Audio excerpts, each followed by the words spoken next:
gets a fight its own out of the game.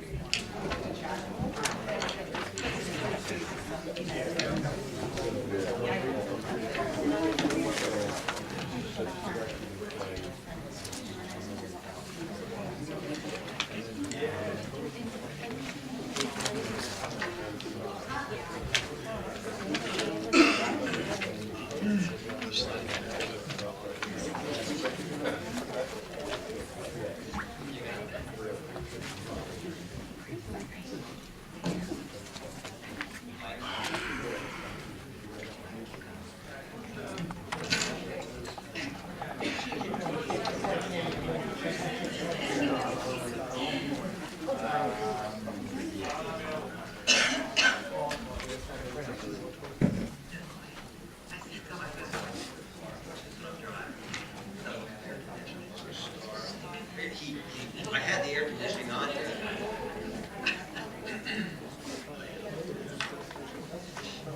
Is that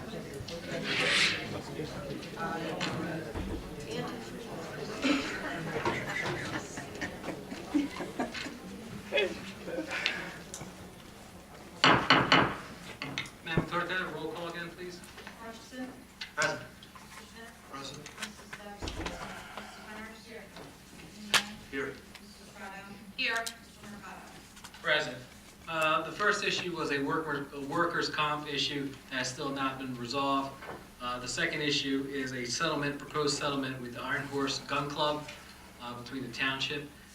There will be a resolution that'll be read into the record at the end of our resolutions. Now we'll open up the first public portion. The first public portion is for any agenda item only.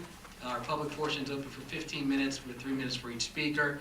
If you are here to speak about the ordinance regarding the turf field, there is a public hearing, separate public hearing for that when we reach that. So, any hands?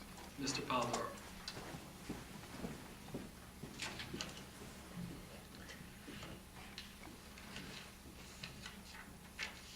Good evening, Council. Ray Polidoro, Ariel. My question is regarding the second reading of that ordinance. Are you going to place a time limit on that as well? Will you let the people speak? We don't have that in our rules of order, but if there are large groups that are interested in speaking, then we ask that they have a few representatives that speak on their behalf. So there will be no time limit on that second reading? No, but I also ask that people be mindful of other people's time. Absolutely. So then I have no further questions. Thank you. Thank you. Is there any, Mr. Kibblestis? Evening, Council. Jim Kibblestis, Ariel.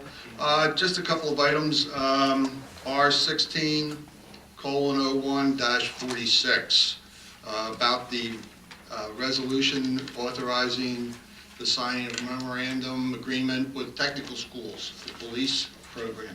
I thought that was a great idea.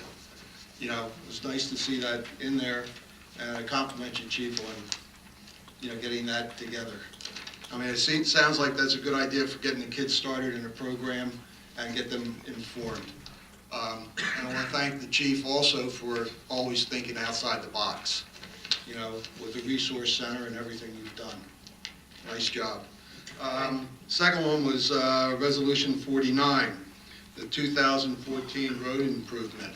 I understand that we have a surplus of $80,000, which was nice. I'm just wondering, in other projects that are done, do we have a similar procedure to go through and do an as-is report? You're asking me? I'm asking you, but As is. as built. As Bill? Well, Mr. Campbell will take a stab at that first. I'm sorry, Jim. All right, On the let's get report, there was an as-built. You got me to say, uh-oh, I shouldn't pay attention. No, you have an as-built report, and in this case, there was like over $79,700 and some dollars from the original estimate. Okay. And that's very nice, it saved the township that amount of money. I'm just wondering if that's done for all the projects. We have an as-built department for all our projects. Yes. Okay, All right, good, thank you. And the last one is 52, which is the purchase of the Owens Corning site. Couldn't you get a better price? And $10? Well, dollar would have been better. Thank you. Thank you. Is there anyone else? Mr. Heimball.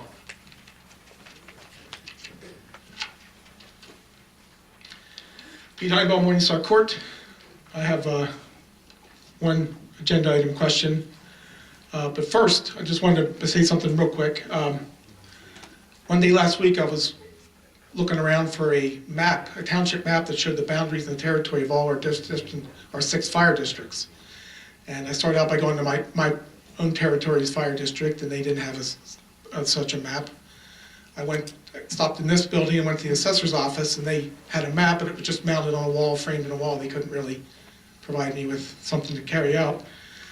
So Mr. Josie, who I wish she was here today, I was thanking her, took a township map and hand drew, using the assessor's map as a guide, I assume, hand drew a map with all the boundaries, and it's very precise, and it was exactly what I was asking for, and she went out of her way to take her time to do that for me, so I just wanted to thank her. I wish she was here to accept that.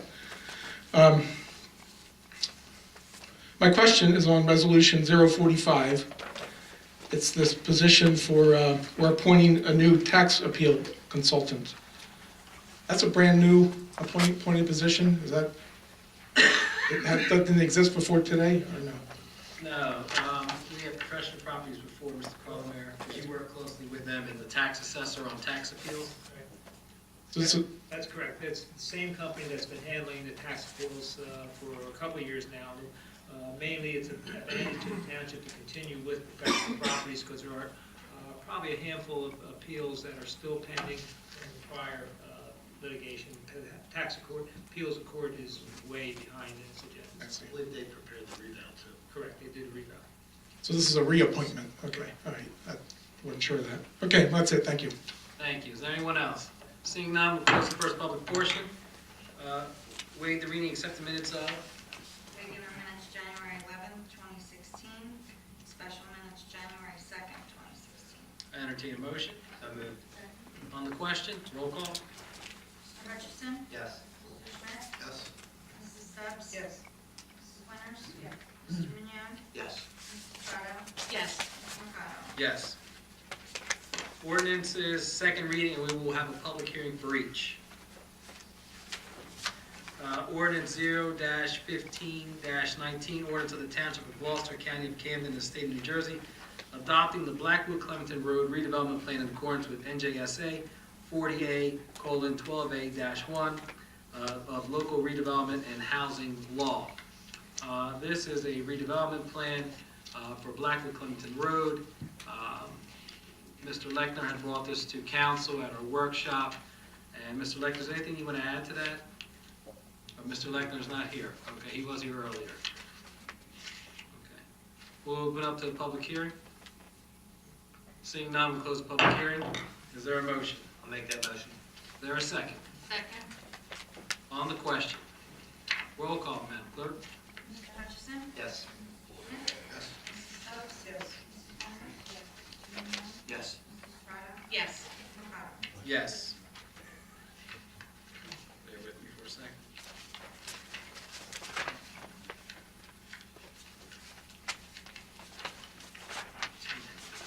Okay. Ordinance 0-15-20 is the ordinance of the Township of Gloucester, County of Camden, State of New Jersey, amending ordinance 0-03-03, land development to amend the zoning map in accordance with the 2015 re-examination report of the master plan, the BWD district, and signs. Mr. Lechner's not here as well. This is amending the zoning map in accordance with the re-examination report that was done in 2015 of the master plan. We'll open the hearing. Seeing none, close the public hearing. Is there a motion? Yes, I'll make that motion. Second. On the question? Roll call, please. Mr. Hutchison? Yes. Schmidt? Mrs. Stubbs? Yes. Mrs. Winters? Yes. Mr. Mignon? Yes. Mrs. Estrada? Yes. Mr. Mercado? Yes. Next next ordinance is 0-1601, it's a bond ordinance authorizing the acquisition of various pieces of capital equipment, the construction and completion of various capital improvements in and around the township of Gloucester, county of Camden, appropriating the sum of $6,282,404, and authorizing the issuance of general obligation bonds or bond anticipation notes of the township of Gloucester in the aggregate amount of $598,240, making certain determinations and covenants and authorizing certain related actions in connections with the foregoing. This is for our capital improvement projects, the reconstruction and repaving of various sidewalks, various streets, improvements to a recreational area, including but not limited to the acquisition and installment of synthetic turf, the acquisition and installation of street lighting, improvements to various buildings, municipal hall, the rec center, public works building, public works equipment, obtaining new equipment for public works, and the acquisition various equipment for the police department. Included in that is body cameras, traffic safety equipment, computers, radio equipment, patrol rifles, etc. We'll open up for a public hearing. Mr. Kipnis. Hi, Council. Jim Kibblestis again, Ariel. I believe that this is concerning Section 7, Paragraph C, which is the installation of synthetic turf, and the amount is $633,000. I believe the capital item should be removed from the ordinance for the following reasons. Previous conversations at council meetings and work sessions imply that the township intends to bid on synthetic turf with infill of crumb rubber. There are currently no consistent test methods used for determining the chemicals in crumb rubber due to the fact that they are made from different source materials and using different processing techniques. Heat buildup has been identified as a potential health hazard of crumb rubber infill. Exposure to heat can result in heat illnesses, including dehydration, heat cramps, heat exhaustion, and heat stroke. Temperature on a field could reach over 140 degrees, while the true temp could be anywhere around 90 degrees. Health concerns are numerous, including acute irritation of the lungs, skin, and eyes, and chronic irritation of lungs, skin, and eyes. A crumb rubber particle can measure 1/10 of an inch in diameter and can be easily swallowed or embedded in a scratch or wound. Studies have been conducted and scientists have come to the conclusion that there is a connection that the chemicals from the tires may be a cause of cancer. Crumb rubber is made up of compounds suspected to be carcinogenic.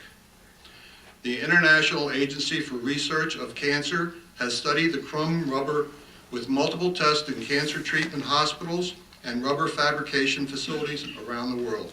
Rutgers University did a study in 2006 of the tire crumbs that were being used on synthetic fields. And they found 6, I'm not a chemical person, but polycyclic aromatic hydrocarbons, otherwise known as PAH.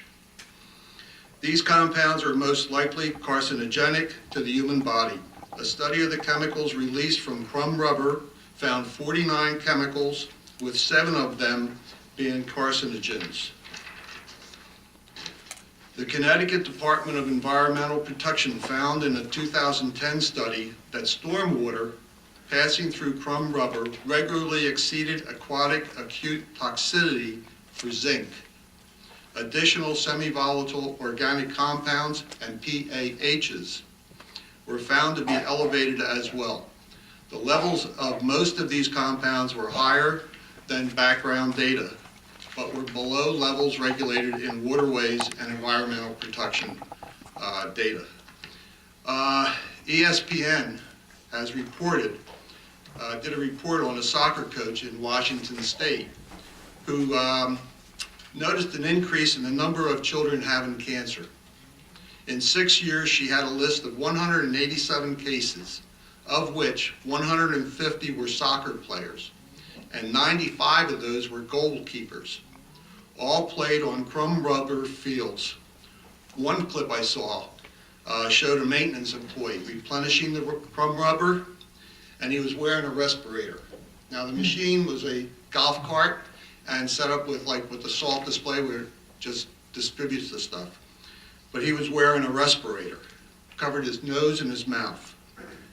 The state of Washington is currently doing an investigation to see if there is any correlation between the number of cancer patients that play on a synthetic turf and between synthetic turf and other types of fields. Their report is expected to be published in 2016. Now, at this time, there is no positive proof that crumb rubber infill causes cancer. But something I heard while I was doing the research struck me very hard. One of the men that was on this film clip was saying that the government has a sort of like a belief that a chemical is innocent until there's a body count. Okay? Some examples that you may have heard of and were brought to mind in listening to this quote from the man. Thalidomide, back in the 1950s. This was a medicine that was given to pregnant women that had severe morning sickness. Sadly, babies born to these women were born deformed. Hands, legs, arms. Another example, Agent Orange. That was supposed to be perfect. No problem. Let the humans, won't affect the humans at all. The veterans in Vietnam are proof of that being a wrong concept. There's no proof of repetitive helmet-to-helmet contact causing brain trauma or cognitive problems in football players. I think that's been proven. NFL one said there's no proof. Currently, how about the situation in Flint, Michigan? They just changed the direction of the water. Nobody did any research or testing. Lead to the children. Now, I've copied a couple of reports that provide further detail on crumb rubber. 32 pages, 200 pages. I'd like to submit that along with some website addresses that I ask, with all due respect, that each one of the council members review it and determine your own opinion of crumb rubber. I also ask the council remove paragraph C,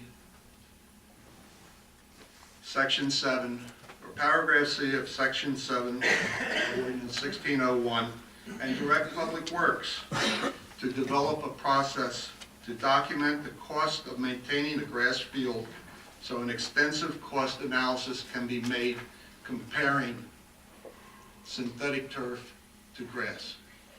May I give this to the township? Yes, and thank you very much for your comment. Thank you. Is there anyone else? Ms. Musser.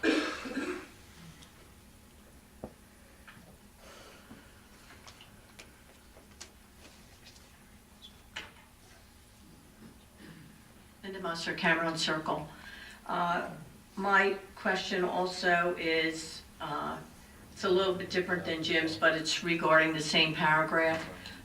Because in that paragraph it says that the cost for that is $633,000 with an estimated total cost with $30,000 down and an obligation for 10 years of $602,857. My question is, how come this is in this ordinance when there's another ordinance dealing with the field? It's like, is this an additional field? Is this a way to get another field pushed in there? No. Well, why is it in this one?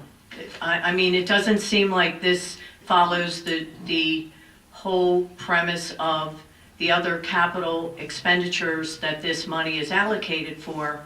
Certainly, in my opinion, soccer fields does not seem to fall into that at the expense of the taxpayers. and especially in light of the commentary that Jim just presented.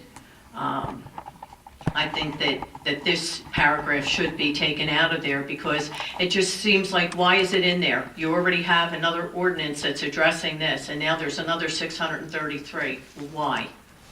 At our workshop in our last meeting, our business administrator, Mr. Carr, provided a repayment Could you period. talk into the mic? I can't hear. Thank At you. our workshop in our last council meeting, our business administrator provided us a repayment of the Astor, was the student synthetic turf over a 10-year period of time, a 15-year, 11 period of time. Portion of that comes from the bond, portion of that comes from, the repayment of it comes from our Green Acres space, Green Acres funding, open space. There were prior projects that. Right, projects, yes. How much is coming from Green Acres Space for the project? For this $633,000? No Green Acres special for this. No, not with this, for open space, for the repayment, when we talk about synthetic fields, okay, open space. Well, for this 633, is there any money coming out of either open space or Green Acres for this 633,000? General obligation. So this is a general obligation bond that the taxpayers are going to be responsible for. But why I'm asking it is because it's like, why is it being put into this? What does this have to do with the safety and welfare and well-being of the residents? May I? Yes. You're assuming that we never. Could you speak into your mic, Tom? I have a really You're hard time assuming hearing. that we never put any recreation projects in the general obligation. That's not my question. I'm not assuming anything. We put it here because when we calculate the debt service for the open space fund, moving forward with the old projects, which were the hockey rink, improvements to the Kiwanis field, and the approximately $2.1 million that'll go towards these turf fields, the debt service schedule plays out that it will use up half of the available monies in the recreation open space tax. That's approximately $850,000. When we move out further out to 10, 11 years, we will be taking approximately $450,000 of that $850,000. And so we were not comfortable. From open space. From open space. We were not comfortable going anywhere beyond half of that as an obligation because, as you know, we use that money for other areas to make improvements to the fields, to maintain the fields, and we wanted to leave a safe margin of money there so that we would have money to buy bleachers and goals, soccer goals, and the things that are needed. But it's still, the perception is that you're going to be doing another field, and that's the other problem that I have. If some of this money is being allocated from open space, or a good portion of it, open space fund is collectively for the entire county.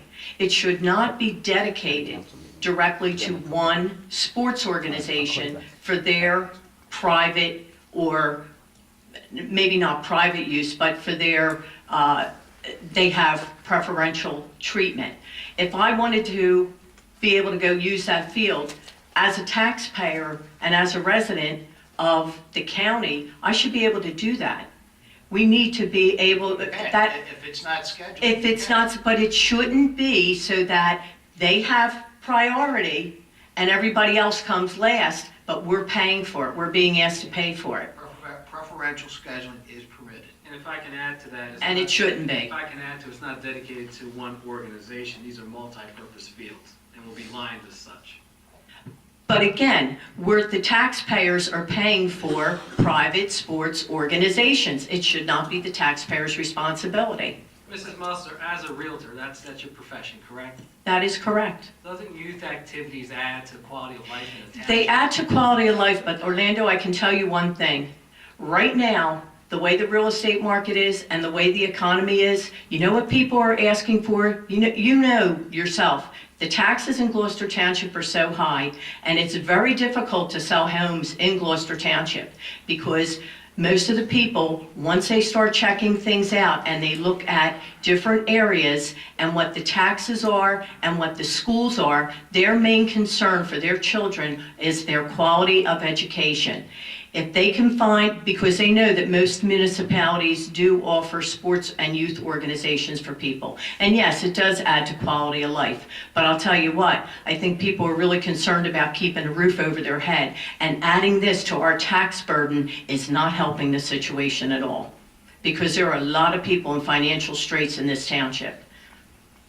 And I know, because I see the numbers, when I go out on those listings, most of the people, the reason why they're moving is because they cannot afford the taxes anymore, and they can't afford to keep up with the payments. And it's very difficult for them, for a lot of people. A lot of people. Thank you for your comments. Thank you. Is there anyone else? Yes, Mr. Kolakowski. Evening, Council. Robert Kolakowski, Lincoln Drive in Glen Oaks. First of all, I would like to second Jim's recommendation that the synthetic turf portion of the ordinance be tabled at this time. I also agree with him on some of the health aspects. He had brought up thalidomide. You also have asbestos, which was supposed to be perfectly safe. And then, of course, the biggest one, tobacco. For how many years were people told that it was perfectly safe and had nothing to do with cancer, lung cancer, or COPD? So again, I just wanted to add that. And I think currently with the current research, the best that you can say about synthetic turf and cancer is, at this time, there is no evidence that synthetic turf or any of its components cause cancer. However, anybody who knows anything about cancer also knows that it usually takes decades for any cancer to appear from exposure to environmental materials. So again, I think we need to keep that in mind. In the research that I've done, going online, you've got the producers of natural turf, and you've got the producers of the synthetic turf, each putting out basically propaganda for each of their products. One contradicting the other putting points. Now, the problem was, how do you decide which to believe? After further research, the best place I found was in Australia, the land down under. The government of Western Australia, their Department of Sport and Recreation, came up with a natural grass versus synthetic turf study. And I'm going to give each of you a copy.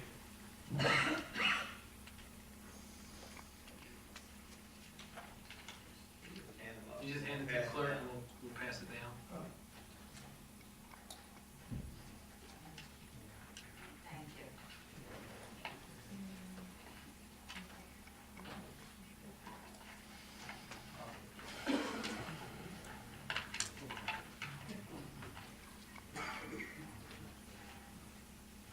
Now, unfortunately, I ran out of highlighter for some of the brochures. Some of them are highlighted, some of them aren't.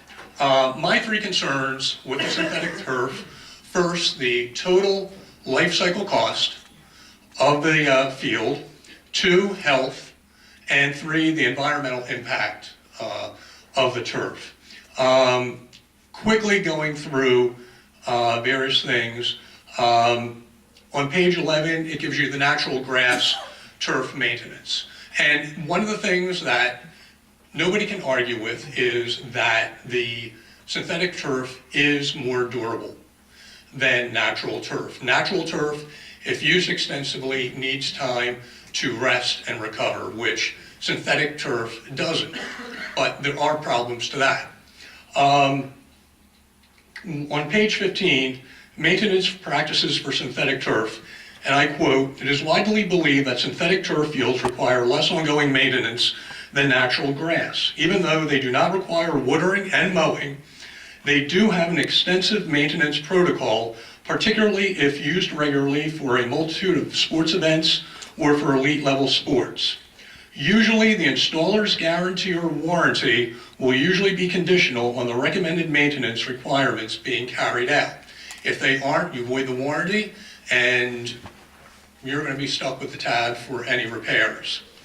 Part of that maintenance, and it depends a lot on the type of infill used and the type of turf, cleaning, grooming, moss and algae treatment, weed removal, stain removal, joint seam and seams maintenance and inspection, check and top up of infill levels, power brushing, and deep cleansing. Now, why is deep cleansing important?